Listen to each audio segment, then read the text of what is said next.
إن الذين آمنوا وعملوا الصالحات سيجعل لهم الرحمن ودا. السلام علیکم ورحمۃ اللہ وبرکاتہ. بسم اللہ الرحمن الرحیم. الحمد للہ رب العالمین والصلاة والسلام علی نبینا محمد وعلى آلہ واصحابہ اجمعین. اما بعد. اعوذ باللہ من الشیطان الرجیم. ان الذین آمنوا وعملوا الصالحات سيجعل لهم الرحمن ودا. ناظرین کرام، لوگوں کی نظروں میں محبوب کیسے بنا جائے، اس سیریز میں ایک بار پھر آپ کا استقبال ہے. لوگوں کے دلوں کو جیتنے اور ان کی محبت حاصل کرنے کا 15واں طریقہ ہے خیر و بھلائی اور دنیا کے جائز کاموں میں ایک دوسرے کی سفارش کرنا. جیسے کسی طالب علم کے ایڈمیشن کے لیے سفارش کرنا اور اس کی تعلیم و تربیت کا ذریعہ اور سبب بننا، یتیموں اور بیواؤں کی کفالت کے لیے مالداروں کے پاس سفارش کرنا، کمزوروں اور مسکینوں کے وظیفے اور ان کے پینشن کے لیے سفارش کرنا، مسجد اور مدرسے کی تعمیر کے لیے سفارش کرنا، کسی کو اس کا حق دلانے کے لیے سفارش کرنا، لوگوں کے درمیان صلح صفائی اور اصلاح کے لیے سفارش کرنا، شادی بیاہ اور رشتے کے لیے ایک دوسرے کی سفارش کرنا، مریضوں کے علاج اور مصیبت کا شکار لوگوں کی مشکلات کو دور کرنے کے لیے سفارش کرنا، کسی کو نوکری جاب دلوانے کے لیے اس کی سفارش کرنا. یہ تمام چیزیں ایسی ہیں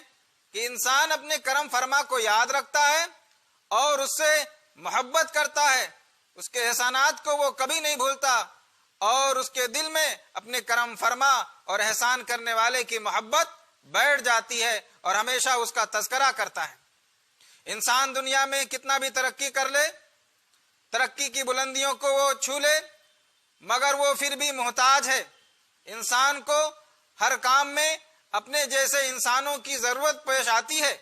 امام شافعی رحمہ اللہ فرماتے ہیں الناس بالناس ما دام الحیات بہم، یعنی جب تک زندگی ہے، جب تک لائف ہے، لوگ ایک دوسرے کے محتاج ہیں، ایک دوسرے کے ضرورت مند ہیں.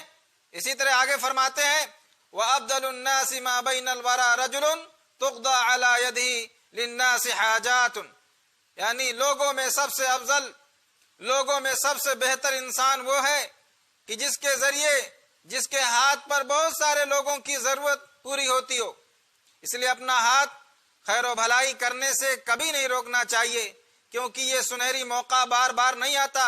دلوں کو جیتنے کے موقع اور چانس بار بار نہیں آتے. جب بھی ایسے موقع ملے ایک دوسرے کا تعاون کرنا چاہیے. جائز کاموں میں ایک دوسرے کی سفارش کر کے آپ ان کے دلوں کو جیت سکتے ہیں. بھلائی کے کاموں میں ایک دوسرے کی سفارش کرنے والوں کا بدلہ یہ اکارت نہیں جاتا، برباد نہیں جاتا. اللہ تبارک و تعالی اور لوگوں کے درمیان رشتہ بحال رہتا ہے. ایسے لوگوں سے اللہ رب العالمین بھی محبت کرتا ہے اور اس کے بندے بھی محبت کرتے ہیں، اور وہ لوگوں میں ہر دل عزیز، محبوب اور پسندیدہ بندہ بن جاتا ہے.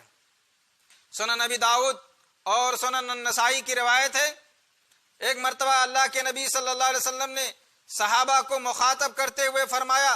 ان الرجل لیسألنی الشیء فامنعه حتی تشفعوا فیہ فتؤجر،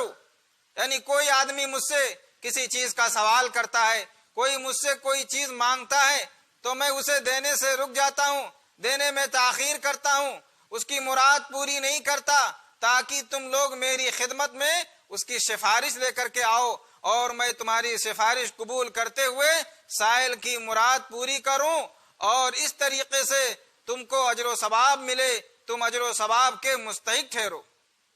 اور سنن نبی داؤد کی روایت ہے، معاویہ رضی اللہ تعالیٰ عنہ بیان کرتے ہیں، وہ اپنے ساتھیوں کو مخاطب کرتے ہوئے فرماتے تھے اشفعوا توجروا، یعنی ایک دوسرے کی سفارش کرو تاکہ اجر و ثواب پاؤ. کیونکہ میں کسی کی مراد پوری کرنا چاہتا ہوں مگر اسے تاخیر کرتا ہوں، لیٹ کرتا ہوں، تاکہ تم لوگ سفارش کرو اور اجر پاؤ، کیونکہ میں نے اللہ کے نبی صلی اللہ علیہ وسلم کو فرماتے ہوئے سنا اشفعوا تؤجروا، سفارش کرو اور اجر پاؤ۔ اسی طریقے سے صحیح مسلم کی ایک روایت ہے، اللہ کے نبی صلی اللہ علیہ وسلم نے ارشاد فرمایا من استطاع منکم ان ينفع اخاه فليفعل، یعنی جو تم میں سے اپنے بھائی کو فائدہ اور نفع پہنچا سکے تو اسے چاہیے کہ اپنے بھائی کو ضرور نفع اور فائدہ پہنچائے اور بھلائی کے کاموں میں ایک دوسرے کا تعاون کرے، ایک دوسرے کا ساتھ دے۔ اس لیے جب بھی کسی کو ہماری ضرورت پیش آئے تو ہمیں اس کی سفارش ضرور کرنی چاہیے۔ جو بھلائی کے کاموں میں ضرورت مندوں کی مدد کرتے ہیں، ان کی سفارش کرتے ہیں، تو لوگ ایسے آدمی سے محبت کرتے ہیں اور ایسے شخص کے لیے دعا کرتے ہیں، اسے اپنی دعاؤں میں یاد رکھتے ہیں اور بعد میں اس کا ذکر خیر کرتے ہیں، بھلائی کے ساتھ جو ہے اس کا ذکر کیا جاتا ہے۔ خیر و بھلائی کے کاموں میں جو ایک دوسرے کی سفارش کرتے ہیں، ایک دوسرے کا تعاون کرتے ہیں، ایک دوسرے کی مدد کرتے ہیں، ان کے تعلق سے اللہ کے نبی جناب محمد رسول اللہ صلی اللہ علیہ وسلم نے بہت عظیم خوشخبری سنائی ہے۔ ابن ماجہ کی صحیح روایت ہے، آپ صلی اللہ علیہ وسلم نے فرمایا ان هذا الخیر خزائن ولتلك الخزائن مفاتيح فطوبى لعبد جعل الله مفتاحا للخير ومغلاقا للشر، یعنی بلا شبہ یہ خیر و بھلائی یہ خزانے ہیں اور ان خزانوں کے لیے چند چابیاں اور کنجیاں ہیں، پس اس بندے کے لیے خوشخبری ہے یا اس کے لیے بہترین زندگی ہے جس کو اللہ رب العالمین نے خیر و بھلائی کے لیے کنجی اور چابی بنایا اور برائی کے لیے تالا بنایا ہے۔ اس لیے ہمیں چاہیے کہ خیر و بھلائی کو عام کریں، خیر و بھلائی کے کاموں میں ایک دوسرے کا تعاون کریں، ایک دوسرے کی سفارش کریں اور اپنی ذات سے دوسروں کو فائدہ پہنچائیں، کیونکہ اللہ کے نبی صلی اللہ علیہ وسلم نے فرمایا خیر الناس من ينفع الناس، سب سے بہترین آدمی وہ ہے، سب سے اچھا انسان وہ ہے کہ جس کی ذات سے دوسروں کو فائدہ پہنچے۔ اس لیے ہمیں چاہیے کہ جب بھی کسی کو ہماری ضرورت پیش آئے اور سفارش کرنی پڑے تو ضرور جو ہم ایک دوسرے کی دین کے کاموں میں، خیر و بھلائی کے کاموں میں، دنیا کے جو جائز امور ہیں اس میں سفارش کرنی چاہیے۔ دعا کریں کہ اللہ رب العالمین ہمیں اس کی توفیق عطا فرمائے، آمین۔ وآخر دعوانا الحمدللہ رب العالمین، والسلام علیکم ورحمۃ اللہ وبرکاتہ۔